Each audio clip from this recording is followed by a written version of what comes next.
Hi everyone, it's Melissa, and today I wanted to share with you a little experiment, I guess you could call this, that I recently did um, around star ratings on Goodreads.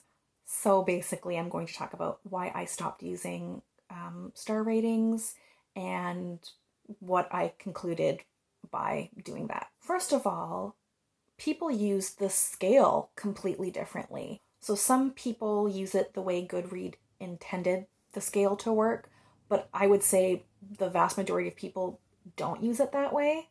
So, in case you're not aware, how Goodreads labels their stars is 1 star was did not like it, 2 stars is it was okay, 3 stars is I liked it, 4 stars is I really liked it, and 5 stars is it was amazing. Most people that I've seen using stars don't use it that way. 2 is not a it was okay. Usually 2 is a did not like it, right? 3 is usually not a I liked it. 3 is usually a it was okay. So most people shift that scale. So how most people use it is more like 5 stars is amazing, I loved it. 4 stars is I liked it a lot. 3 stars is I liked it or it was okay. 2 stars is I didn't like it, and 1 star is usually I hated it.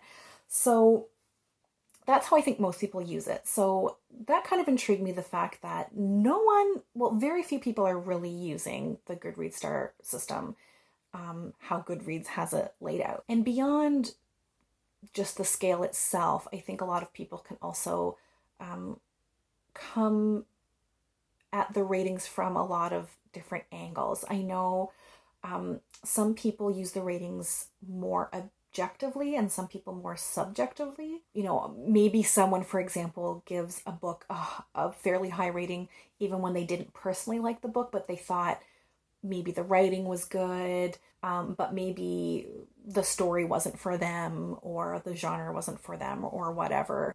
Versus subjectively, where people are using it to rate their own personal reading taste.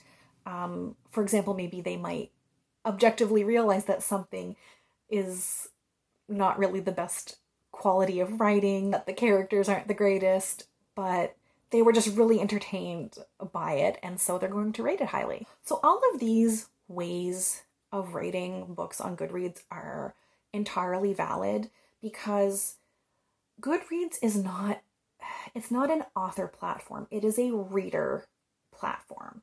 So you can rate books however you want to rate books. So those are just some things I found kind of interesting about rating systems in general. But why I wanted to do this little experiment was because I had never really taken the time to think about how I rate things, or why. I never thought about if I actually wanted to use them. They were just there, and so I always use them. And yeah, so I just wanted to do this little experiment and figure out if they were something that I wanted to continue doing, or if I'd rather not. So I did this experiment. I wanted to kind of have a fresh, clean slate, if you will. So I actually, rather than just stopping rating my books that I was reading, I deleted all of my star ratings completely. I do have those star ratings like saved elsewhere, because I wanted to be able to add them back in if I decided I wanted to keep star ratings. Yeah, for whatever reason, I wanted no reference point for ratings at all on my books. And here are the things that I noticed when I did this. First of all, I don't find them necessary. I know what I thought of a book, even if there's not a star rating to remind me. I can go back and see a book that I read a few years ago and think, oh yeah, I really liked that. Does it really matter if I remember whether it was a 4 star or a 5 star at the time?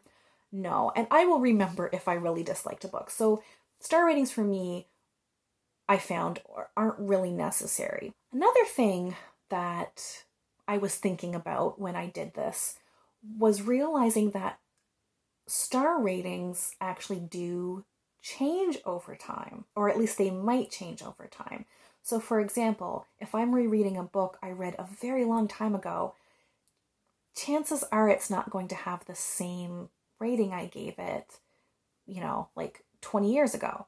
So if I'm rereading something I read at 18, reading again now as a 36-year-old, that becomes a dilemma if you're using star ratings. Because say I rated something as a 5-star when I was 18 and I reread it as a 36-year-old and thought, actually, it's really not that great. Do I keep the rating that was my first impression when I read the book? Because I mean, that's what I thought of the book when I read it for the first time. Um, or do I change it to reflect my current reading tastes? And maybe the answer would be different based on the audience for the book. If I'm rereading, say, a middle grade or a young adult novel, maybe I'd be more likely to keep my original impression of it versus if I was rereading adult fiction as someone who is now more adult. Another thing that I didn't notice about myself until I stopped giving out ratings is how much I hem and haw over labeling, like giving that rating. Sometimes it's hard to translate what I felt about a book into a rating system. So it takes me a long time to decide, and I do like struggle with the decision a little bit. So that was a pro of not having ratings. It was definitely nice to not have to think about a rating every single time I marked a book as read. However, I did end up ultimately missing the ratings. I'm someone who likes data. I really like record keeping, and I found out that I really do like being able to like filter things, sort things by star rating to like see my, favorite books more easily. Also, as someone looking at other users on Goodreads, I also found that I enjoyed ratings in that way. Well, I do think that if someone has a written review, even just like a quick summary of what they thought of a book, I do think that the written review and even the comments are still like more important or more informative than the star rating. I do appreciate that snapshot, that summary that a star rating provides. So I decided that I will be adding all of my star ratings back in. And I wasn't actually going to make a video about this. This was just an experiment I was doing because I was unsure how I felt about star ratings and if I wanted them or needed them. But I realized that, I mean, not that I have tons of followers on Goodreads, but I know a handful of people who watch my videos also are friends with me on Goodreads. And so I thought that might be weird if they've noticed that I haven't been reading anything for all of 2021, essentially, or most of 2021. And then all of a sudden, I have ratings for everything again. So this is also a slight explanation of why they're reappearing, if you notice that. So I would love to have a discussion about this in the comments. How do you feel about star ratings? I know there are a few of you out there who don't use them, and I know most people do. Whether you use star ratings or not, do you feel strongly about them one way or the other? Or are you maybe ambivalent about them? I would love to know what you think. So as always, thank you everyone for watching, and we'll chat soon. Take care. Bye.